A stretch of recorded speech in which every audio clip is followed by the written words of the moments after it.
Hi everybody, has anyone joined?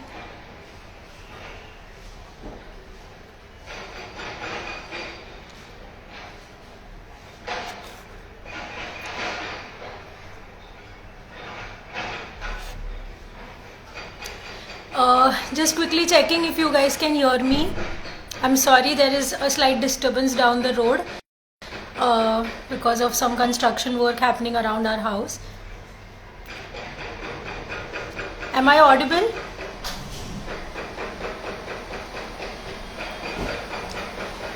So,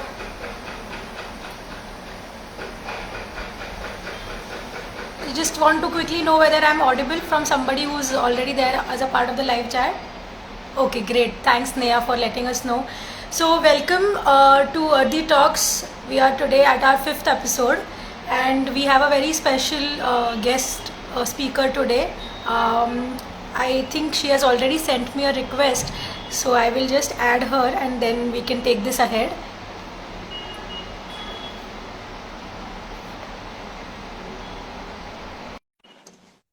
So to all those of you who don't know us, my name is Gauri and he's Varun, and we both run the route together.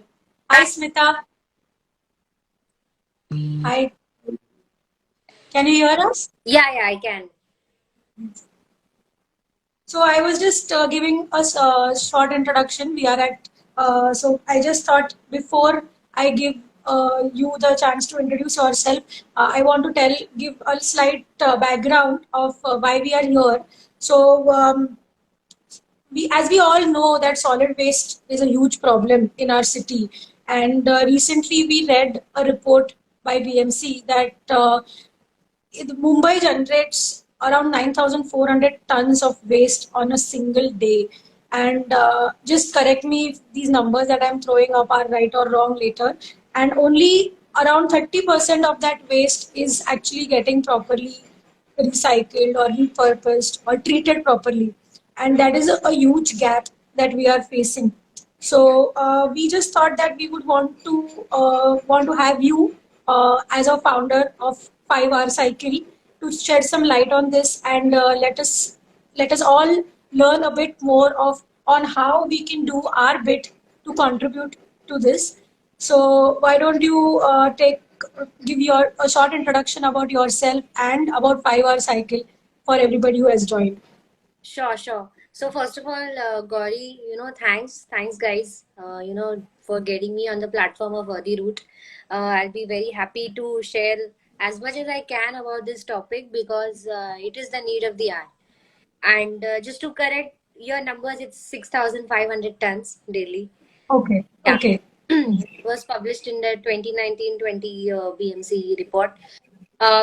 You're right about the treatment and etc. Obviously, waste management is a very big issue in Mumbai, especially. One of the reasons why it's also a big issue because the consumerism is very high. Like we are Correct. consuming endlessly, and then obviously we don't know how to dispose. And there are a couple of reasons. First of all, I think people are lethargic. They don't want to do anything about it, and there is a system already that mixed waste, segregated is being taken. So there's no penalty, or there is no like nobody's going to come and hit you with a stick saying you didn't segregate your waste. So Correct. it's a fault of a lot of people, the municipal corporation, the citizens, and everybody. So, but I think the cost is being paid by the environment of whatever negligence we are showing. Obviously, you can see that more storms, more cyclones, or everything, all this falls on climate change. And more than that, the floods in the city and, water logging. And I think these problems are just going to increase if people don't focus on all this. But yes, the quantum of waste generated is extremely high. So people should take a step to first start segregating their waste and recycling it, and obviously composting whatever waste they can manage. So follow the reduce R, like how much you can generate less is I think the mantra, and then we end up going into recycling. True. True. So, I mean, reduce, there is a reason why reduce comes before reuse and Exactly. recycle. Exactly. So, I mean, completely on board with the increase in massive consumption. Also, if you go to any supermarket, any store, the lines of plastic packets that we see around is a clear-cut indication of how much we are wanting, demanding all Yes. of this. So that has to sort of first go down. That is most essential. Why don't you give a brief background about yourself and about your organization, and then we can slowly take ahead with other questions. Sure, sure. So my Yeah. name is Dr. Smita Birkar. I have a background in plastics engineering. Like I finished my PhD in 2014 in plastics. So it's been a decade that I have been in the plastics industry, from education, academia to a professional experience. I quit my job in 2019 June, and I took a break to figure out what I want to do next. And obviously, being an entrepreneur was something I always envisioned, but I wanted to make sure that it has an impact on the environment and society. Environment first, society second is the priority that I personally focus on. And that's how the 5RCycle was born. I think it was born during lockdown when I had enough time to think. Yes. So the problem of waste management is really high in India, and I think it's more of waste mismanagement because we manage it well. And the two huge gaps are waste segregation at source and littering. Now, littering is obviously a behavioral change. It will take a lot of time for us to, personally develop that conscious habits of disposing it properly. That Right. keep educating and changing, but it's a long term action that we need to focus. But waste segregation at source is something everybody can do. It's a matter of Correct.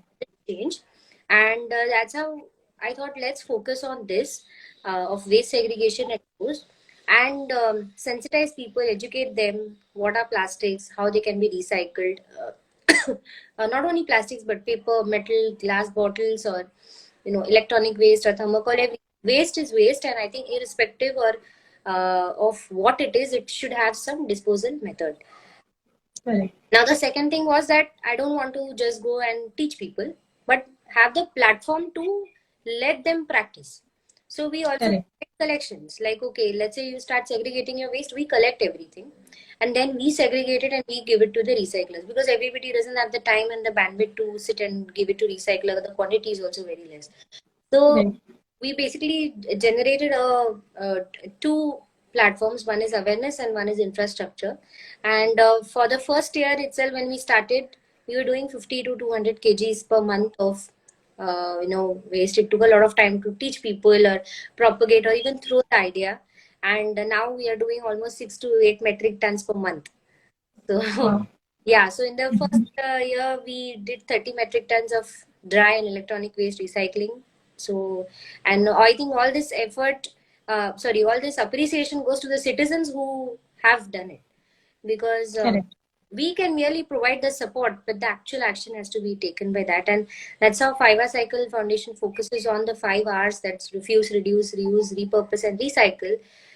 So we educate people that, first you minimize your garbage, whatever, whatever practices, there are so many options available that one can do, and to minimize their waste. And in the end, when you are left with no option, that some things that you can't do recycling at home because they are not domestic level Correct. protocols. So that we come and collect. But I think overall focus on waste management as a very serious topic, and we provide platforms for collection of dry waste, thermocol also we've started, and electronic waste. Okay. Mhm. Great. Got it. Yes. Um, So, one question is Yeah. that at this point of time, how in Mumbai, how does the waste get collected? So, for example, in my society, we know that the organic waste gets composted in the society, Mm. and the dry waste gets collected by BMC. But is the BMC disposing slash recycling, etc., in a very efficient manner, or how is it happening right now? What are the problems currently which the BMC is facing? So the problems are that ideally the rule says that you should have three types of waste: dry, Right. rejected, and organic. But we have only two. dry and organic. So organic is fine, that's taken care by housing societies for composting. But when dry and rejected is mixed, it is also causing contamination. Because we have had instances where we've got sanitary napkins or biomedical waste in dry waste, which is not supposed to be in dry waste. So, Right. so the first challenge for BMC is the efficient segregation, because people, they just, like, there's no proper method of washing or making it contamination free and then putting it in the right bins or etc. It's just the mental that this is dry, this is wet, I'll just, whatever is dry, even if it is bad stinking, I'll just put it in the dry. So they collect Yes. it, and there are driveway centers of BMC in the city where all of this goes, and then it's further segregated. They extract the valuable dry waste out of it.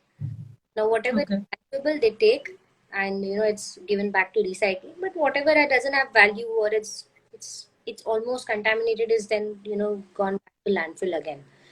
So unless the segregation is efficient, where you only generate 5% of rejected waste, then probably the method or the collection is what do you say is justified. But unfortunately that is not what happens. The second challenge that BMC has is that only hardly few societies segregate.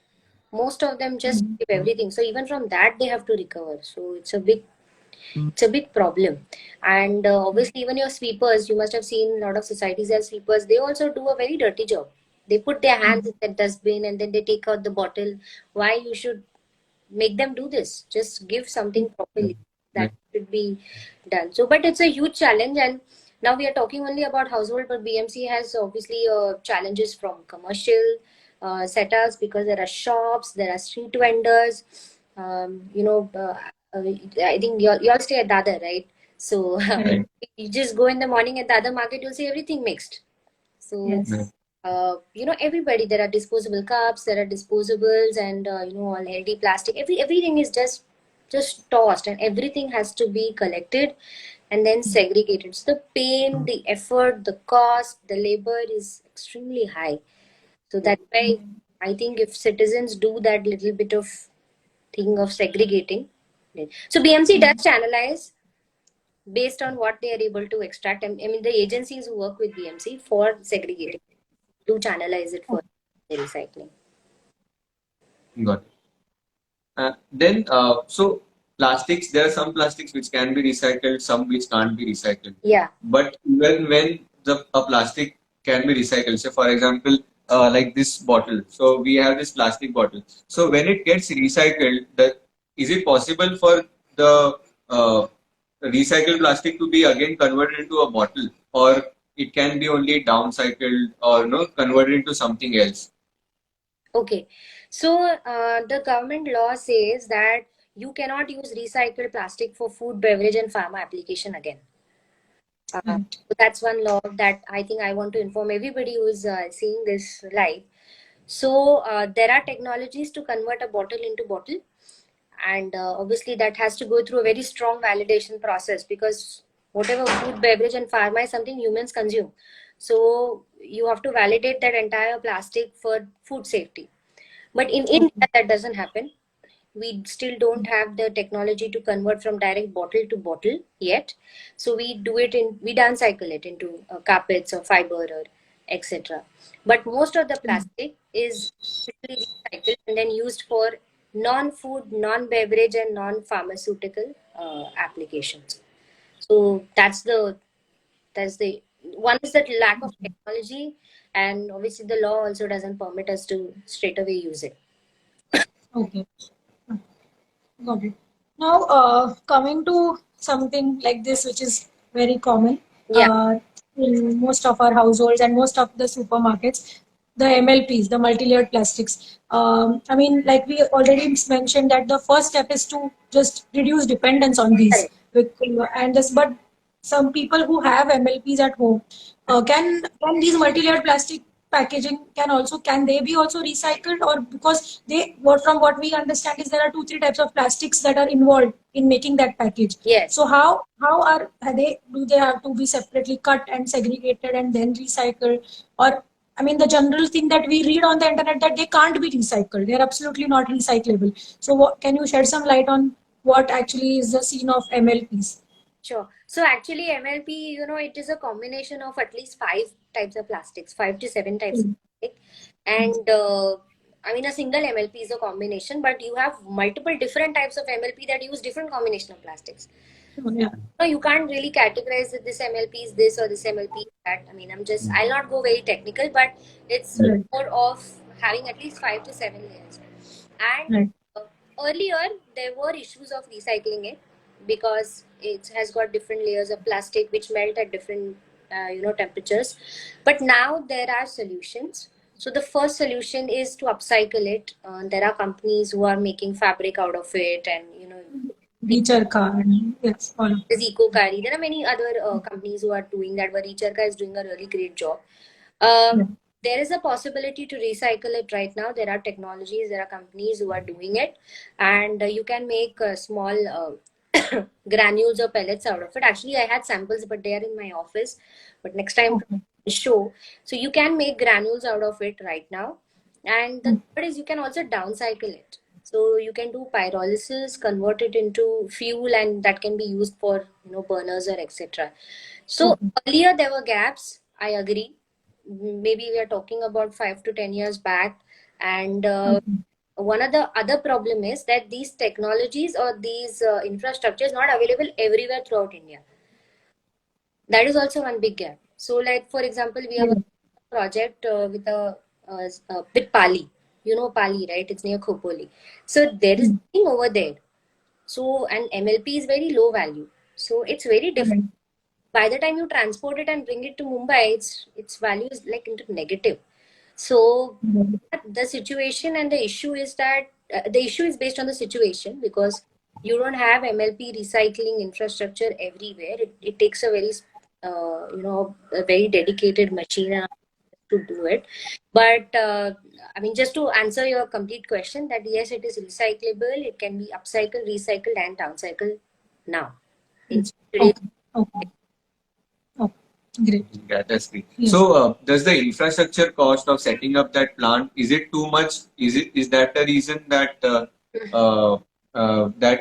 these plants are not coming up everywhere around India, or there is still some proof of concept left? I mean, it's still not like people are not completely satisfied with the output. What is the reason you feel that it's not fully commercial yet?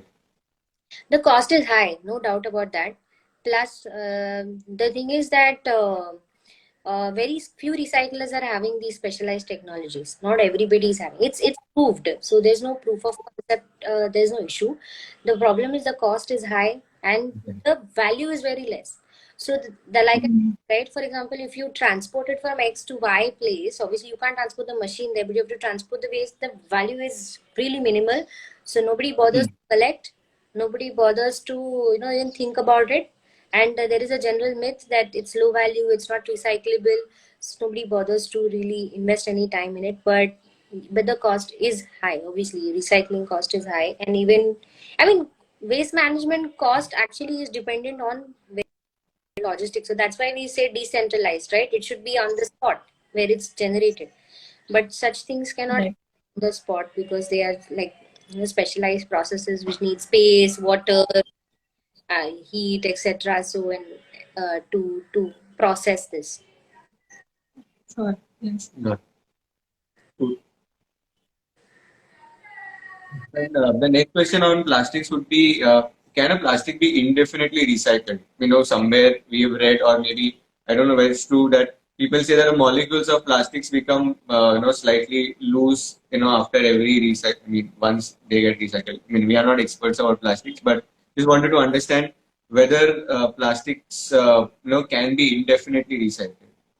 So what happens is every time you recycle the plastic, its properties go down little bit.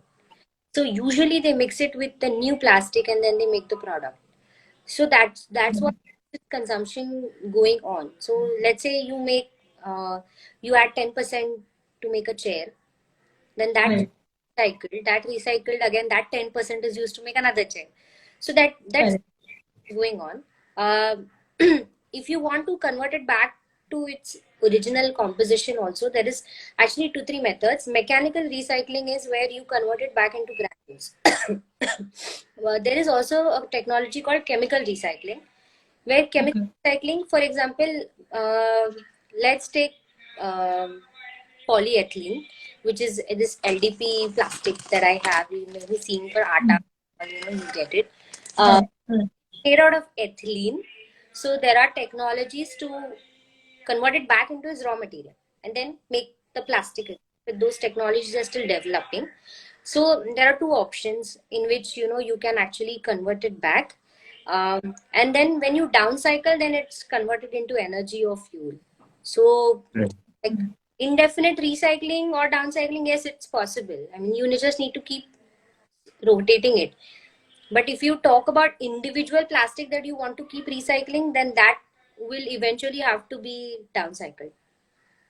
Okay. Got It will Got it. properties. it. Okay. Right. Okay. Great. So now moving on to 5R cycle, and we would like to know more about what all programs that you have. How does one access your collection drives? Where in Mumbai? I remember speaking to you that you even have pickup vans which literally go to people's doorsteps to pick Yeah, up the waste. So, just if you can share all of this and let everybody know how can they get in touch with you and what are the different types of waste that you collect, so that it would benefit and we would like more and more people to reach out to you to get their waste treated properly. absolutely. So Yeah. we have a collection center at Kandivli West Government Industrial Estate. It's Okay. Yeah. every day 9 to 6.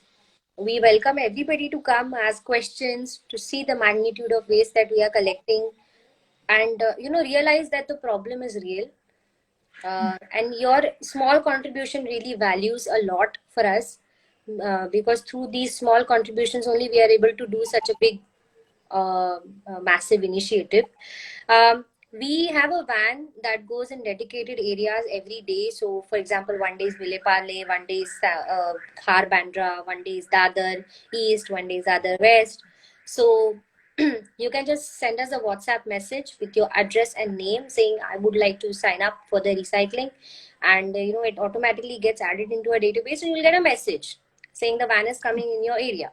So then if you just reply saying I want a pickup, we just send it to your house. So that happens every fortnight, because Okay. based on our experience, 1 week's collection is too less and 1 month's is too high. So we've Right. set a frequency of 15 days. Okay. Other than that, they can also come and drop off at our collection center anytime. We are open, like I said, 9 to 6. We do conduct collection drives every Sunday where we announce a fixed spot and a time. But just because of COVID, this month we are not doing. But other than that, we do. So we operate from Daisar to Churchgate. We do Bhandup, Chembur, Powai once a month. Like these are some of Great. yeah. Yeah. And And what about? Yeah. Sorry. Please sorry. continue. So the Yeah. verticals that sorry, I missed out on the verticals Mhm. that we handle. So we take all types of dry waste. It includes every type of plastic, from wrappers to bubble wrap to thermocol to for example, like this farsan packets that people get, and you already showed a MLP like this, all of that, bottles, cans, PVC pipes, and just name it. If you foam boxes, also a lot of foam comes with your appliances, foam covers, everything we take all types of paper, we take all types of metal, we take even glass bottles, and we take electronic waste. So these are some of the verticals. And we also take used cooking oil. Sorry, I forgot that this is one Yeah. small initiative we are running, that if you have used cooking oil at your house that you anyways discard into the sink, you can just collect it in a bottle and give it to us. We have tied up with the company called Munza Bharat, who converts them into biodiesel. Oh, So great. that is Sorry, also who converts them into Biodiesel. biodiesel? yeah. Okay. Mhm. So we have a small collection, drum. So we whatever in your dry waste, you can just pack it properly and give, and we give it to them. So these are some of the verticals that we work on. That's Great, good. great. I mean, most people who come to us also keep asking us that where do you, donate? give paper? Where do you give metal? Where do you give plastic? People want like a one-stop shop. And They would want to donate, but they would not want to do it at three different places. right. Yeah, I mean, Sonika is replying to the Yeah. chat and she's saying that she's also collecting cooking oil. I mean, people feel that I won't be taking too much effort to go to three different places. So I'm really glad to know that 5 hour cycle is somewhere where we can donate all our dry waste in Exactly. now, including used cooking oil and thermocol. That's really great work that you guys are doing, and we hope to contribute in any way in which we can to this amazing initiative. So you want to take the next? Yeah. Yeah. So, one question is that, I mean, for example, if our society, if one society wants to tie up with 5RCycle Yeah. and have, say, like a 15-day drive with you, that every 15 days or every 7 days they come and you guys collect. Yeah, is that something that you have been doing yet?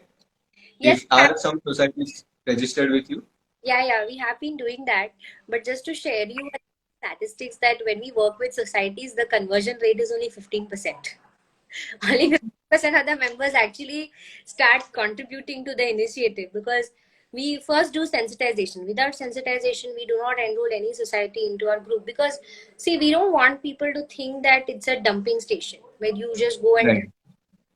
but to really take that little thought and time to actually segregate your waste, because we also have a staff that works with all this.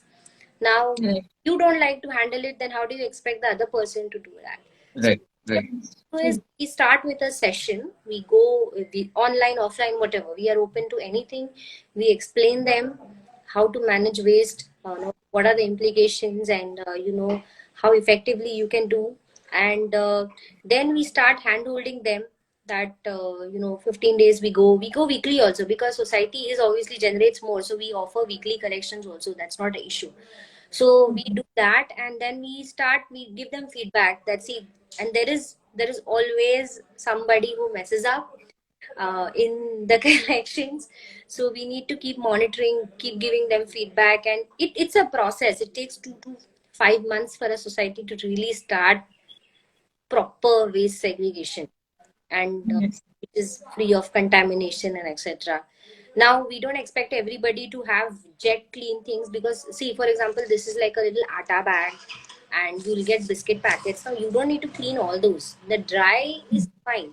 The wet is something that is the issue, which causes worms and stings, and it contaminates the efforts of the entire building who has done it properly.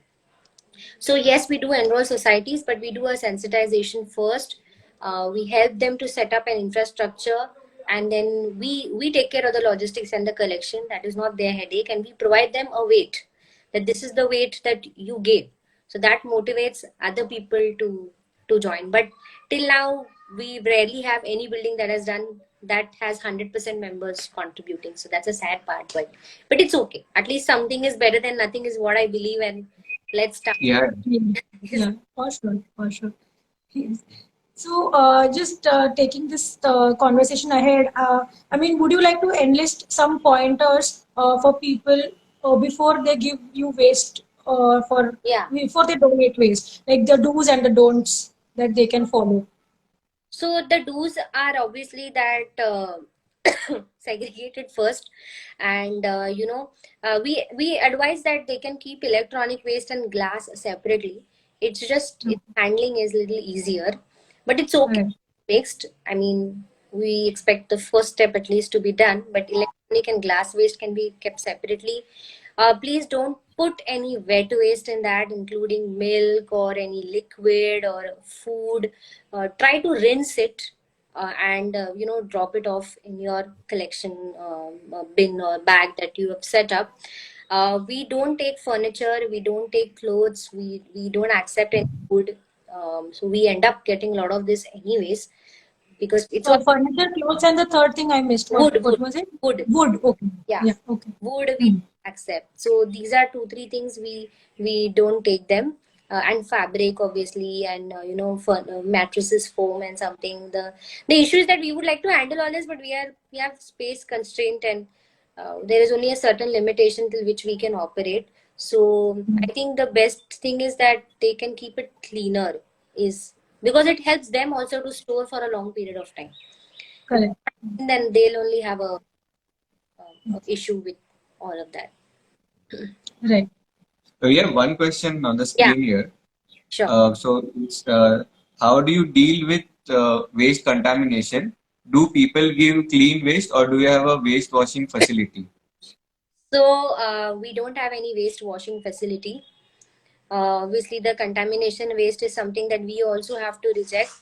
Ideally, the operations that happen in a bigger setup would be they send it to cement kins and etc. But considering that we are a very small setup, they need a truckload to send to cement kins. So we hand over whatever is the rejected waste to BMC, but our rejected waste is really very less. But we don't have any washing line or something. So we just Got right now hand it over to BMC, whatever rejected waste we get. I mean, we would want to have it to go to cement kins, but we are small in magnitude because we generate only 2-3 kilos of it probably daily. So that's daily or alternate day, depends. Right. Correct. Correct. Uh, you mentioned about e-waste. I mean, you collect e-waste also, Yes, right? All the electronic waste also yes. is collected. Um, So if you can take us, give us slight information about how the behind the scenes works at 5RCycle. I mean, once you do a drive, what are the steps from there to the end? I mean, what all things happen? So, it takes a lot of effort, first of all, to get people on board. So, as many people think that it's very easy, it's really a difficult job to convince people because correct. I had cases where people don't want to listen also about this topic. And Right. it's funny, I had a situation during COVID where somebody just slammed the door on my face and said, I'm not interested. And then I just tell that person that I'm not here to sell anything. I'm just there to tell you that you segregate your waste. So it's really very difficult to educate people. So that's a bigger challenge that we have. And then when people start segregating their waste, now to go to multiple locations and go pick up, it takes a lot of effort also for us to coordinate, go pick up. Then it comes to a center, so where we record a daily weight of from which area how much we got. So we have a record of all that, and then it is segregated into 22 categories, 22 to 25 categories. So first level of segregation where paper, plastic, everything is separated. Then the Right. level of segregation where paper has another layer of segregation, plastic has another layer of segregation. So our staff is continuously working on segregating it every day, and it's a very laborious process. And No, I'm used to. obviously, Yeah. if somebody gives contaminated waste, then it's a waste of time, cost, and effort that goes. So that's why we advise people that please don't send contaminated waste. And then after that, there is a process of compressing the volume, because plastic is so voluminous, so it can fill this entire room and it will not even weigh 100 kilo. So then you have to Yeah. compress, bale press it, pack it to give it to the recycler. So there's a lot of jobs after segregation also. They have to bale press it manually. We have a manual bale press, so where we compress the volume and tie the entire bales properly. Then we have big sacks in which they pack the plastic. A lot of lifting, weight, etc. movements happen. Then it goes to the recycler, so we keep a track of which grade is going, how much has gone, and then after that, so this entire process keeps going on, and every day we try to target more people. We go to shops, we go to societies, and we go to a couple of different NGOs, colleges, institutions, everywhere we give sessions, and but the conversion rate is very less. So it's sad, but this is the truth that we do 6 to 8 tons, but I feel that is nothing as compared to when we generate 6,500 daily, where we all collect only 6 tons to 8 tons per month. I think that magnitude is very less. So more and more people should join hands on this initiative. So it's a long haul process to Yeah. be, Yes. drive that from the consumer to the recycler. The it's a very laborious and a painstaking and a consuming process, but it's okay. We have patience, and I think it's small steps for our environment, right? Because we need to keep Yes. repairing Yes. whatever mistakes we are doing, and obviously preventing also. So Yes. we are all in for it. Right. I mean, I would just like to add that the kind of process, the step that you mentioned, it's so laborious. Yes, And as consumers, all we have to do is just do a basic segregation and hand it over to you. I yes, mean, you've made all our jobs so easy actually. But if that is also not something that we are ready to do, then that's a bigger problem exactly. because we have to not bother about anything after that. Hmm. Then just all have to do is just get it to you. And I mean, I would like to urge everybody who is watching this and who watches this later, when we save this as a part of our IGTV, that let's just try at least to, and let's just accept that we need to do this first. And I'm hoping more and more people join this initiative. And we next time we speak, I would love to know the tons have. I mean, on one side, I don't want the tons to increase, but I mean, I would. It's a battle in my mind. I mean, I want people to reduce waste, but I would still want it to be managed properly by Exactly. organizations like yours. I mean, I would like to quickly open this for any questions that we would have. If we can get any more questions for Smita. I think somebody asked Um, whether there is a cost. okay, I missed that question. Yeah, it's gone up, but somebody asked if there's a cost. So we don't charge anything, it's all free. Okay, Even for the Okay. yeah. charge, like when we come to societies or Mm. that, we really don't charge anything, even for the pickup. But on the contrary, we don't pay also, because there are people who ask us, will you pay something? And Yes, we are not in a position to do that. yes. Okay. So, if I may ask, maybe one of the last question from our side. So, are you affiliated to any government body? I mean, is there any government you have? Is BMC, does BMC back? You are affiliated to BMC or any other? No, right now, no. Right now, we are not affiliated with anybody. But we do have a good rapport with the BMC officers in our specific area. They know about our work, and they do call us for some sessions or etc. So we are working independently, and if we have any doubts, we do go to them. But there's no official affiliation as such at the moment with any government body or BMC. Okay. There's, I think, one more question. Do people also send their domestic hazardous waste? Yes, they do. And is there any alternate or a way to control rejected waste, COVID waste? Way to control rejected waste, no, because obviously right now it's a crisis. So whatever people are using it, we can't stop them from using, because they are doing it to protect their life. But that should ideally go into biomedical or rejected waste, but no provisions for that at the moment. So we end up getting everything, masks, and we've got syringes, we've got I think sanitary napkins, diapers used. And this is really bad, because it's very difficult to handle. Then we've got people who dump medicines, also open medicines, so that also stings. There are sometimes lotion bottles that have fallen off, and not everybody is sensitive to smell. So I think there was an instance where one of my staff just vomited with the entire smell. So such leaks and such things happen. So yes, there are Right. that will come to us. Uh, that. Then, is there a replacement for MLPs? So actually, see, the thing is, the replacement for MLP or MLP is a very big topic. Uh, Right. I'll try to address it in a very small way, because I myself was working on a research project to try and replace it. The importance of MLP and how MLP came into picture is to protect the shelf life of your product. So let's say you are a chips manufacturer and you want your product to stay, fresh for 6 months. That's the Correct.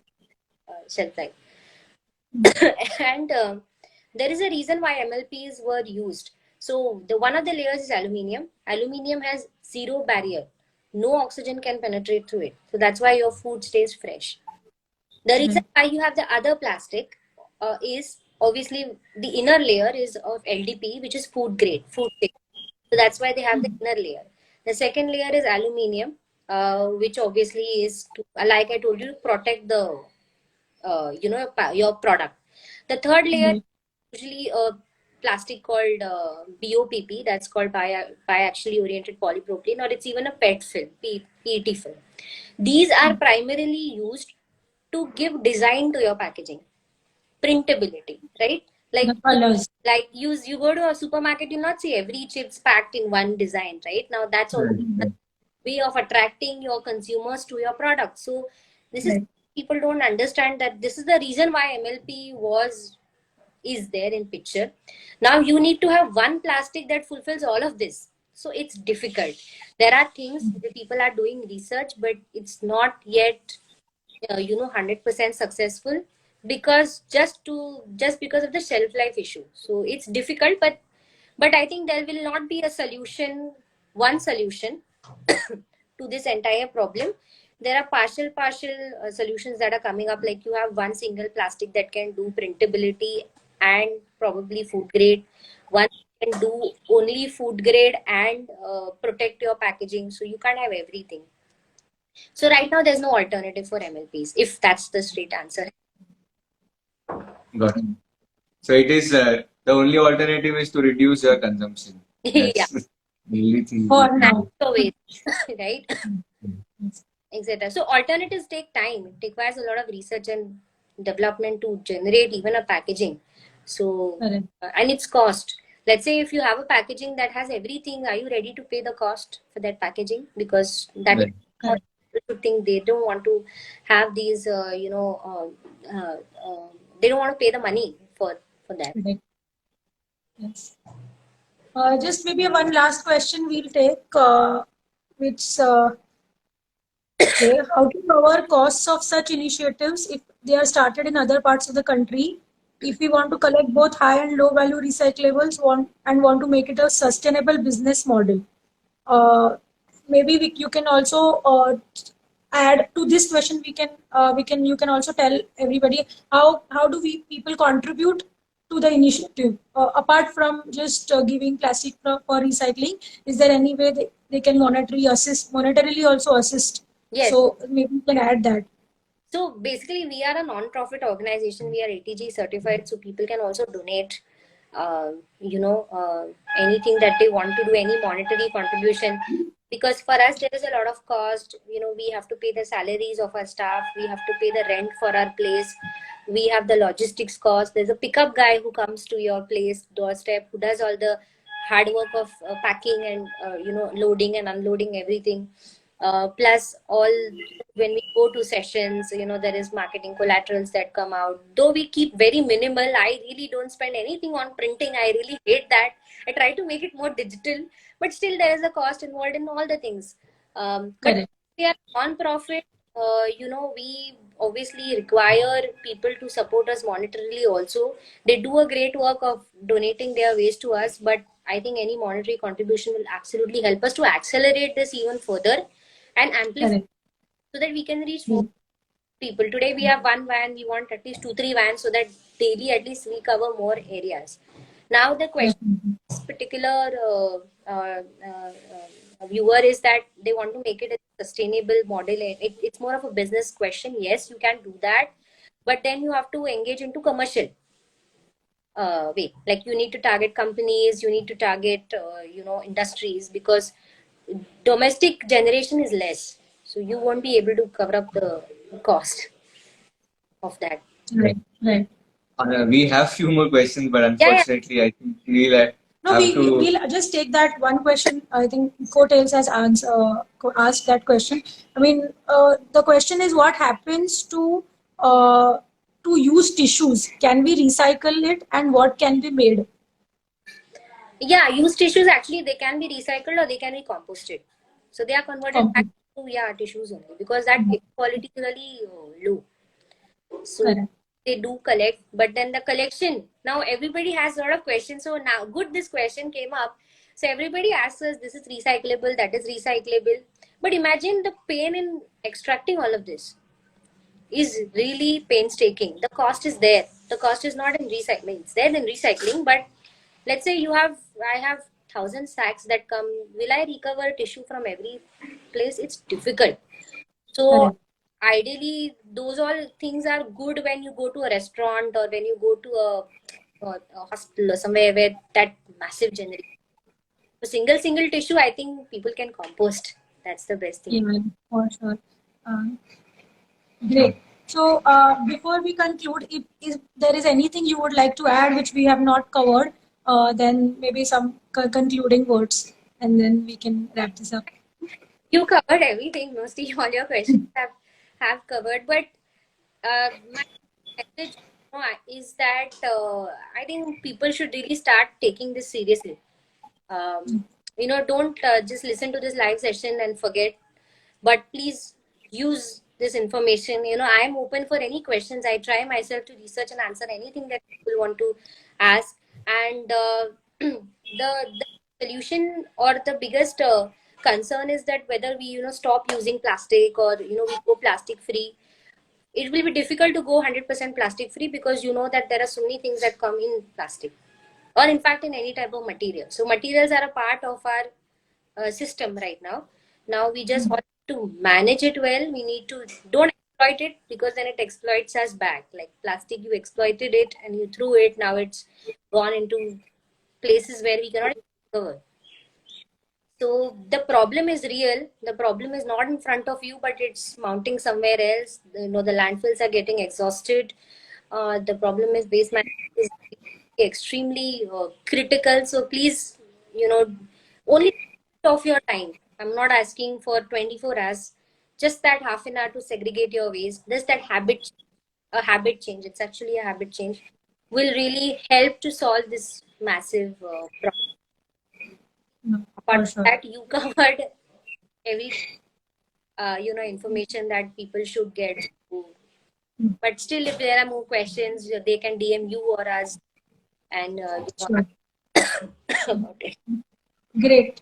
So, I mean, this was really insightful for all of us. We'll be saving this live session as a part of our page. So, anybody who has missed it here can definitely go back. All the details about what 5RCycle does, what are their collection drives, how do they help you collect waste will be a part of this session. But in case you have any other doubts, please would urge all of you to DM them or check out their website. On their website, I have seen that they have also given information about what is included in wet waste, what is included in dry waste. So if you have any other doubts about all of this, reach out to them, and I'm sure they would be happy to assist you. And I mean, it was really wonderful talking to you, and we wish you all the very best for your initiative, and we hope to see you in person also very soon. Sure, absolutely. First of all, thank you so much because very less people want to talk about this topic and actually also act on it. So I feel every platform that I talk, it just helps me to amplify the message more. I really appreciate the opportunity to, that you gave me to talk and everybody is inspired and start their actions today, just right now. Correct. Now, Right now. yeah, right now. Great. We Yes. hope to come to a recycling facility once and maybe do a small life there also. Maybe people will, once they see the magnitude of the problem, people realize it more, the urgency and they, can get inspired. So, I Yes. mean, it was a wonderful session Yeah. and I we unfortunately got a am lot to not at learn. the office today. I was at home. So otherwise I would have just shown on the live session itself. But I just Yes. was at home today, so I didn't. But yeah, obviously you're always welcome, and I think people should see the issue really with their Right. eyes and really understand that it's a grave problem. Great. Yes. Thank you. Okay. I think we can wrap up now. Thanks so much, and thank you for everybody who joined the session and patiently waited and also asked a lot of insightful questions. Yes. We both also got to learn a lot from today's session, and we hope to keep doing our bit for the environment. Sure, sure. Okay. Thank you so much. Sure. Thanks, Thank you so Smita. much. Thanks, Smita. Thanks.